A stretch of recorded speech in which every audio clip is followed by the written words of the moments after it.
Well, clearly, Russia is one of the largest producers of energy in the world. So Western allies they're trying to now isolate Russia economically by hitting where it hurts the most. Now, decision to quit oil-rich country Russia by British Petroleum is being considered as the most aggressive move yet by a company in response to Moscow's invasion of Ukraine. Energy major earlier BP, which opened a new front in West campaign to isolate Russia's economy, it is being now partnered by other companies as well. Russia's attack on Ukraine has already unleashed broader economic and political rebukes and corporate withdrawals by banks, technology and other firms. Unprecedented in the extent, well, BP on Sunday said it would take $25 billion write-down to abandon its Rosneft holdings. Exxon Holdings, a 30% stake alongside Rosneft, and Western allies, they have ramped up efforts to punish Russia with new sanctions, including shuttering their airspace to Russian aircraft, cutting some of its banks off the SWIFT financial network and limiting Moscow's ability to deploy its $630 billion foreign reserves. These measures are expected to pulverize countries' financial markets and economy. BP, which is the biggest foreign investor in Russia, said it was abandoning its stake in state oil company Rosneft at a cost of up to $25 billion, shrinking its oil and gas reserves in half. The British pet company's abrupt move puts spotlight on other Western corporations with operations in Russia amid growing pressure from governments to tighten financial screws on Moscow. This after it launched the biggest assault on a European country since World War II. Alphabet's Google has already barred Russia's state-owned media outlet RT and other channels from receiving money for ads on their websites, apps and YouTube videos. Well, similar to a move by Facebook after invasion.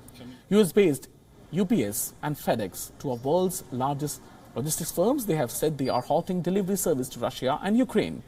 Large parts of Russian economy will be a no-go zone for Western banks and financial firms after decision to cut some of banks off from SWIFT. It's a secure messaging system used for trillions of dollars worth of transactions around the world. Tech companies, meanwhile, have also been affected, with chipmaker Dell suspending sales in Ukraine and Russia after US restrictions on exports of computers, sensors and other high-tech equipment, it was announced.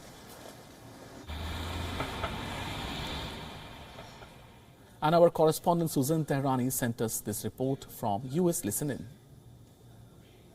Ambassador to the United Nations was asked about further sanctions in an interview with CNN, and what many critics are wondering is whether or not Russia's oil and gas sector would be targeted, in a sector that perhaps would really deal the heaviest blow to the Russian economy, along with some of the sanctions that have been imposed against Russia in the last few days. And what the U.S. ambassador said that is that we have not, quote, taken anything off the table. We're continuing to look at this. She also said that we're ramping up as the Russians ramp up, so there is more to come.